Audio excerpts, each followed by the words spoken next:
Wall Street Wrap-Up is supported by Bamboolas, featuring live music. And now, tapas and wine upstairs. Bamboolas, the heartbeat of Frenchman Street.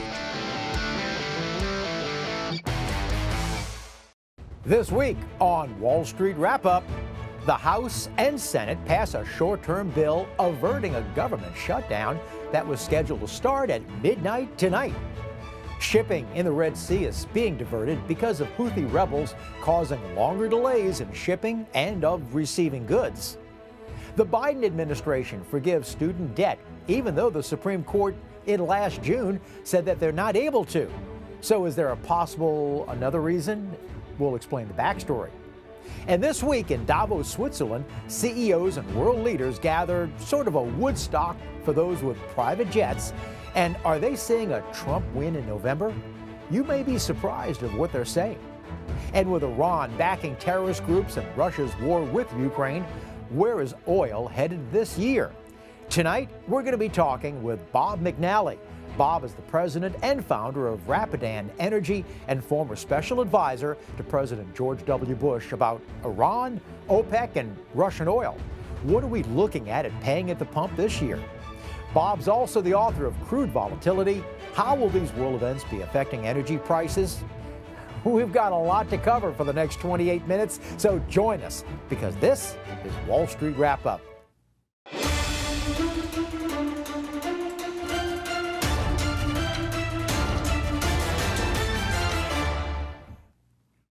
Hi and welcome. I'm Andre Laborde. I hope you had a great week. Well, before we begin, an update from last week's show when we were talking about China's economy and military with expert Dennis Unkovic.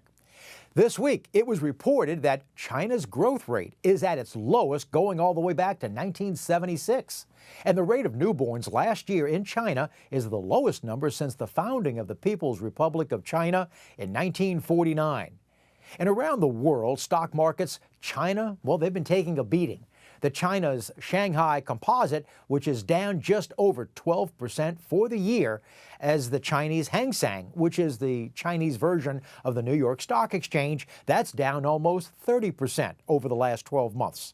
As compared to Japan, they're up 35%, and the U.S.'s S&P 500, they're up over 18.5%. And Congress sends today a stopgap bill to avert a government shutdown that was scheduled to go into works for midnight this evening. The funding bill continues the money flowing at least until March, where either it agrees to fund the government or it's pushed back once again. Now, if they push it back again, automatic spending cuts of 1% across the board would trigger and go into effect. You know, you'd never run your own house or business this way. So how did our money do this week? Well, the pops today were led by technology, energy, and industrials. And the drops for the week were communication services and consumer discretionary stocks. It was a 4-day trading week due to the Martin Luther King holiday on Monday, and the Dow Jones closed this week at a record high. And it was, by the way, also a record close for the S&P 500 as well. Well, this week, the Dow Jones, they closed for the week just under 0.7%. The S&P 500, they closed up just over 1.1%, and the NASDAQ, they closed for the week just over 2.25%. Last week, Hertz announced that they were selling or getting rid of 2/3 of their EVs because of high repair cost. Now, according to LexisNexis Risk Solutions, that's an insurance data service, when drivers switch from gas-powered automobiles to EVs, electric vehicles, both the frequency of insurance claims plus the extra amount paid for repairs, they rose to just over 14% for both. And tens of thousands of student borrowers are going to see their student debt wiped away. Or will they? The Biden administration is forgiving 74,000 borrowers of government student debt. The bulk will go to people who work in public service for more than a decade. Now, last June, the Supreme Court rejected the Biden administration's student loan forgiveness, saying that only Congress is able to forgive the debt. The Supreme Court ruled that the president has only the power to suspend and not eliminate student loans. But, well, the Biden administration, they're doing it anyway. Well, this week was the World Economic Forum, Think of it as a Woodstock for CEOs and world leaders who fly in once a year to a little Swiss town called Davos and discuss issues such as climate change.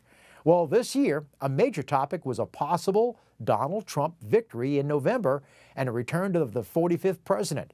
And according to those at the conference, because of business, they were, as they put it, no cause for concern and were preparing for a Trump victory. And now are they pricing in a possible Trump win?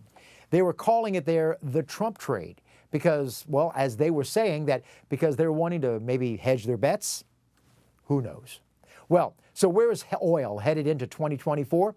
Are we going to pay more or less at the pump because with Iran funding terrorist organizations? Tonight, we've got Bob McNally. Bob is president and founder of Rapidan Energy Group, and he's also the author of Crude Volatility. Hi, Bob. Welcome to Wall Street Wrap-Up. Andre, it's great to be with you. Thanks for having me on. Bob, 2 years ago, in 2022, energy stocks were booming. Oil prices were going up, barrel of oil. But then in 2023, the energy sector was laggard, and energy oil price per barrel had been low.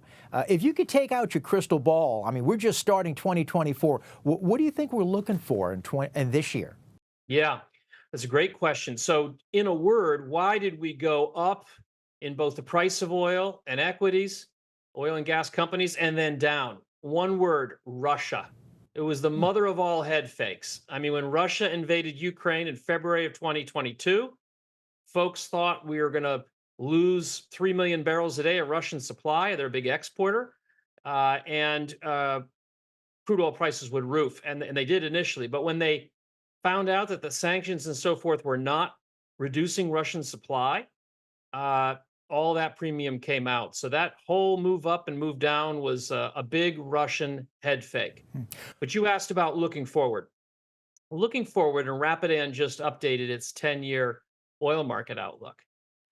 We see sort of steady as she goes over the next 2, 3, 4 years or so, meaning that demand is going to surprise to the upside. We don't buy for a minute this idea of peak demand by 2030 because of electric vehicles. We see electric vehicles coming, but we think the consensus has gotten way too optimistic about how fast we destroy demand for gasoline and diesel like in the next few years. So we see pretty healthy demand growth. And then OPEC plus, Russia, Saudi Arabia, UAE and Iraq, Kuwait, they have some spare production capacity, right? They've had to cut back. And so it's going to take, they have some oil they can bring on the market. Long story short, we see a fairly balanced market in and around $70, $80 crude. Where things get really interesting is toward the end of the decade. And here we're very different than most folks. We just see a boom cycle coming. I mean, boom is going to follow bust like night follows day. Because as we get to the end of the decade, we just don't see enough supply to keep up with demand growth. We're not investing enough now to meet demand growth toward the end of the decade, early 2030s. And that's when I think you have to buckle up for oil prices well into the $100 range. Those who are not as knowledgeable think that oil companies can, at their will, raise the price of a barrel of oil so that when gas at the pump is going to $3 and $4 a barrel, $3 and $4 a gallon, they're thinking that it's the oil companies that are wanting to do that. Is that a fallacy? It is a fallacy. By and large, it is a fallacy. Oil companies, especially private sector U.S. oil companies, are price takers. They can't influence the price. Congress has been investigating this. The Federal Trade Commission has been investigating this over and over again. They've never found evidence of collusion. So oil companies do not set the price of oil. While Exxon, Chevron, oil companies don't set the price of oil, it is also true that from 1932 until about 1972, officials in the U.S. set the price of oil. The Texas Railroad Commission, regulators in the state of Texas, they were the Saudi Arabia of the oil market. They're actually more powerful than Saudi Arabia. Or the Oklahoma, OCC. Oklahoma was the first one. They even started regulating before Texas. I love coming to Texas. I got relatives in Texas, clients in Texas, Louisiana, Oklahoma. I love that part of the world. And I asked myself, why did God put Texans on earth and Louisianans and Oklahomans? And I think he put them on earth for two great reasons. Guy worked for President George W. Bush, so you see where I'm coming from. Produce oil and limit the role of government. Since 1972, it has been by and large sort of Arab oil producing countries that have played that swing producer role. Many folks around today have forgotten that it was the United States doing it, and most successfully, I should add. So while it's true oil companies don't set the price of oil, government regulators can. They try and stabilize the price. I've read where we're producing 20 million barrels a day. And I've also read where we're producing 11 million barrels a day. Well, that's a big price swing. What is the true information? I mean, how much are we producing and how much are we needing to consume every day for what we need for oil? Okay, so we're producing total about 20 million barrels a day, but that includes things like natural gas liquids and biofuels and other things. So we produce about 13 million barrels a day of crude oil. Okay, that's the real number I should probably focus on. So the United States is a net importer of the crude oil.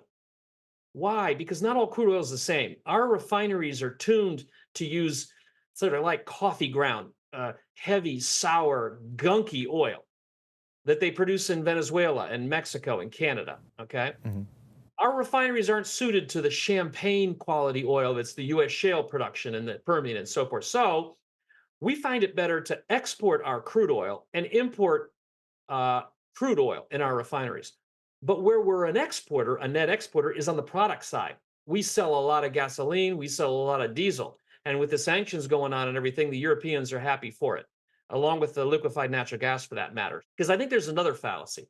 There's this fallacy that says if we just produce enough, if we just don't have to rely on foreign supplies, we'll have stable prices and we won't have to worry about anything in the world going on. That's completely wrong. It's completely wrong. The thing we care about the most is the price of oil, not where it comes from, because it's the price of oil that can kill our economy.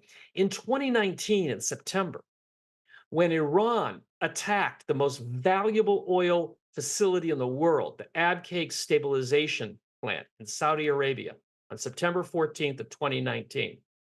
It was a Sunday night, the day after, the market's getting ready to open.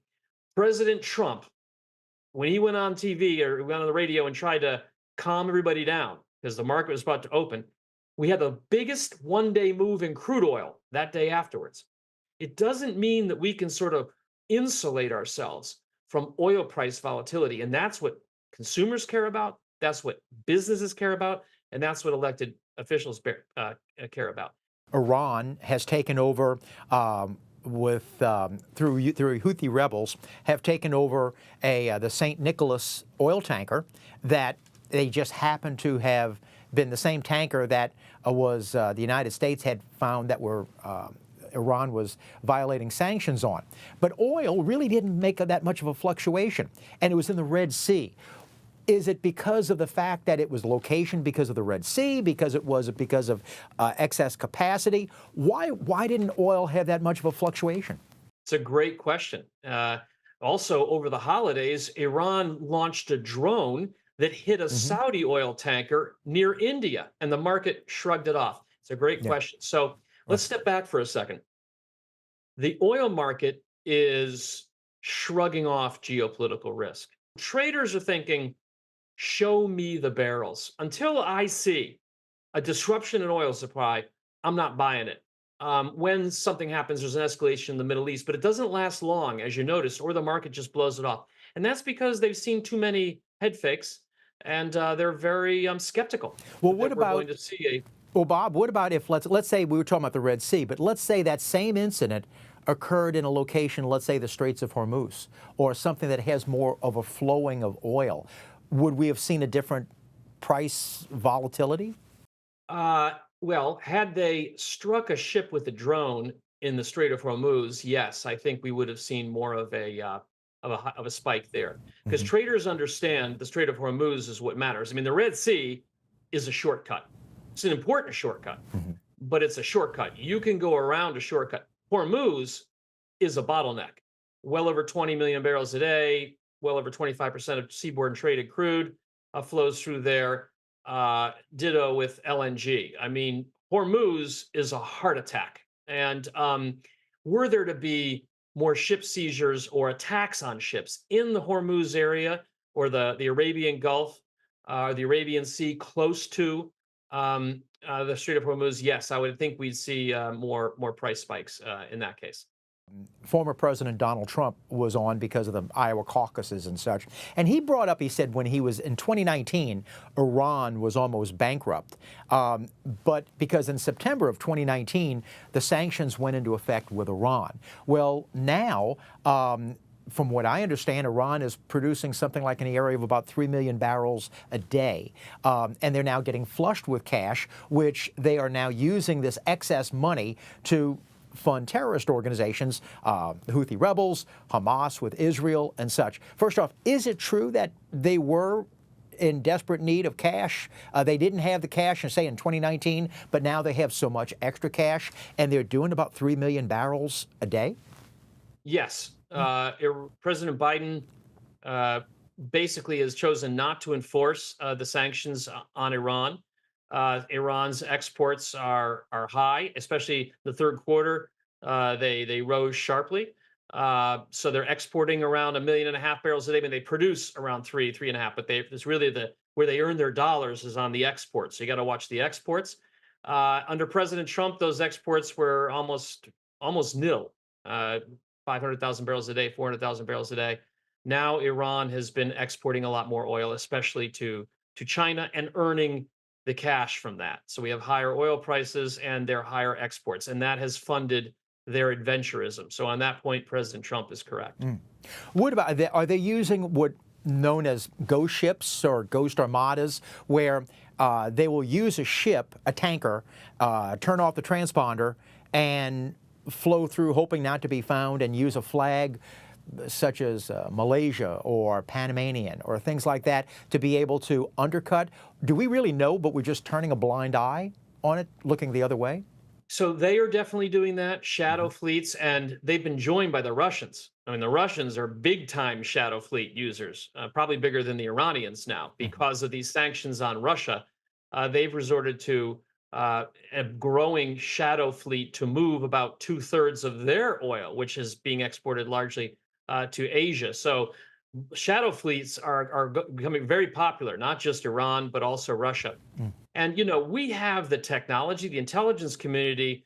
I mean, they see what's going on, and we can watch these ships now. We have capabilities that are almost free on X. So you can just, see these tanker trackers and satellites and so forth that you had to have a security clearance. I did 20 years ago to see. Now it's pretty much free on the internet. So yeah, we know what's going on. We're able to track this pretty closely. But, we're in a bind because I said, even though we're a big producer, 13 million barrels a day, even though we're a net exporter, we know that if we actually cut the Iranian supply of oil or we cut the Russian supply of oil, the price of gasoline will rise in the United States. And having worked for a president, doesn't matter, Republican, Democrat, the one thing they fear more than all things, especially in an election year, is a rising pump price. And so this, in a way, limits their ability to crack down on Iranian or Russian exports using these sanctions fleet. OPEC is allowing, Saudi Arabia is now not allowing Iran and those Venezuela that are under sanctioned to also cut their oil. But if they're having these ghost fleets and these type of, they're making their money anyway because the United States is looking the other way. Do you think Saudi Arabia is going to go, no, since we have to do price cuts, oil cuts, we're going to make Iran, Venezuela, and all OPEC countries follow the same hymn book? No. Really? No, OPEC, really this OPEC Plus, which is this new group of the OPEC that we know from the history, and then Russia and other countries, Kazakhstan, that are part of not an OPEC, but together they form OPEC Plus.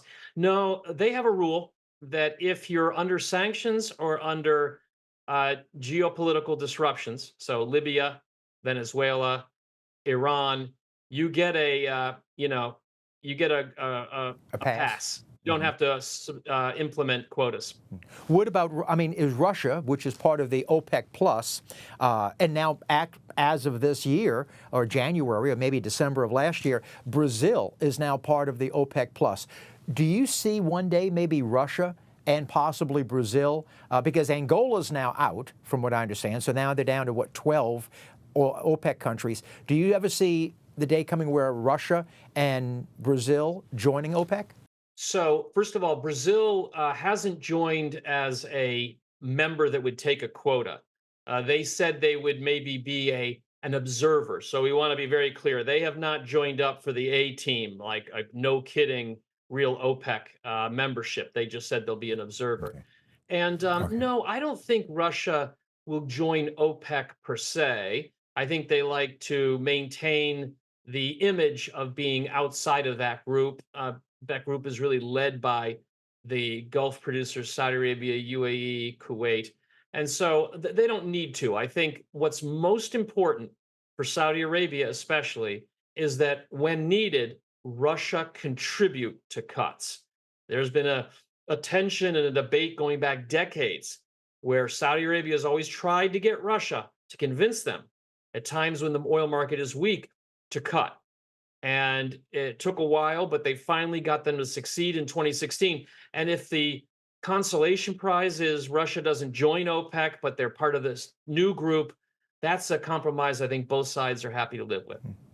What about refineries, Bob?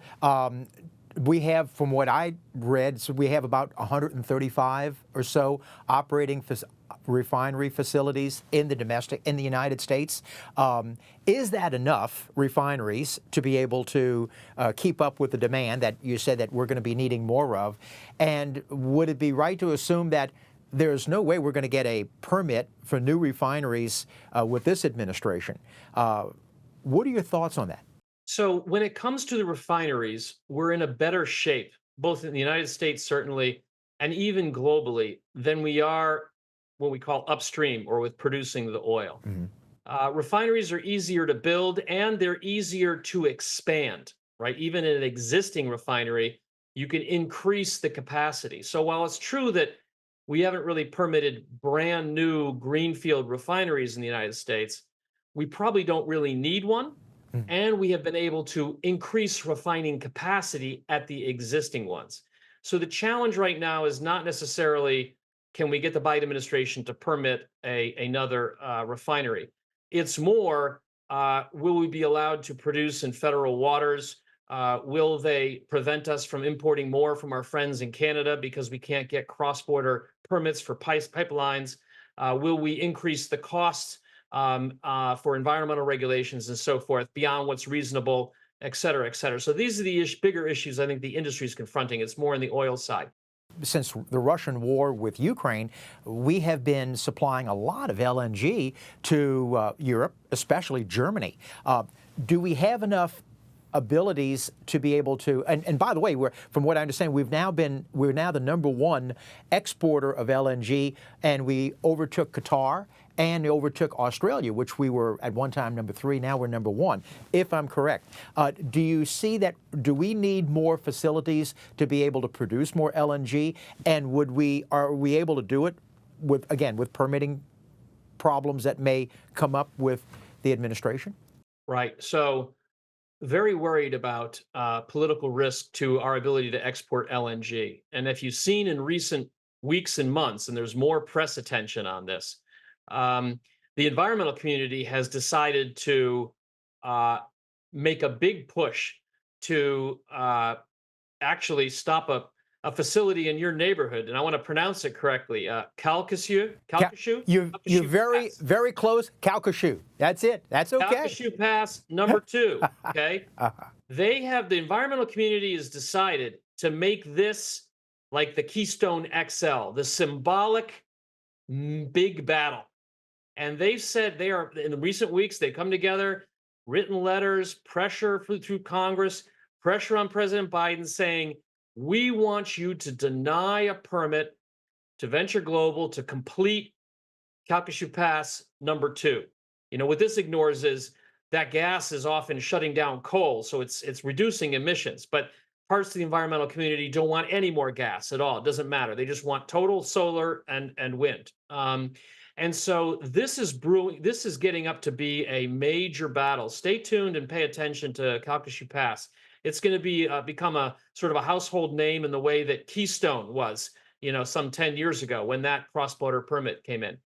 But you got to respond to the market. You got to respond to the market. And if we get to later this decade and renewables have not grown as fast as folks think, and we're sanctioning Russian exports still in Europe and so forth, there will be stronger demand for U.S. LNG. And it's very important that we continue the export facility. Andre, one of the sort of man bites dog's happy stories here is that really under President Obama, and you have to give credit to him, President Obama in the Obama administration was a sort of all of the above export-oriented administration. They allowed crude oil exports and they allowed LNG exports and liberalized that. They understood that our ability to export LNG and oil was a good thing from national security perspective, from an emissions perspective, and from an economic perspective.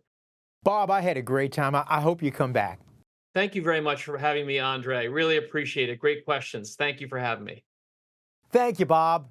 Hey, if you've got a question, maybe a comment about the show, we'd love to hear from you. Make it concise, make it piffy, and write us at andre@benacapital.com. And now for a wrap-up on Wall Street. Well, are you one of the many who saw the movie The Wolf of Wall Street? It was a hit movie a couple of years ago with Leonardo DiCaprio about a con man named Jordan Belfort on Wall Street and how he swindled millions of dollars out of unsuspecting investors. But here's the backstory of the money that was used to finance the movie. It was all stolen by a swindler named Jolo. He was a financier who swindled over $1.4 billion from Goldman Sachs and the country of Malaysia, which was much more than Jordan Belfort ever stole of the real Wolf of Wall Street. Now, there's a new movie out about that theft of just over $1.5 billion and how Jolo partied with Leo DiCaprio and Paris Hilton, and well, you could say he partied like a rock star on other people's money. Now, we've got the director of the just-released movie Man on the Run, Cassius Kim, next week. And by the way, Jolo, he's still on the run. And he's still running with over $1 billion of OPM, other people's money. And that's a wrap-up on Wall Street Wrap-Up.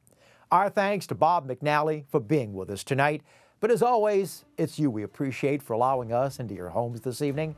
Have a fun weekend with the ones you love. Remember, if it's Friday, it's Wall Street Wrap-Up. I'm Andre Laborde, and always remember, money never sleeps. Good night.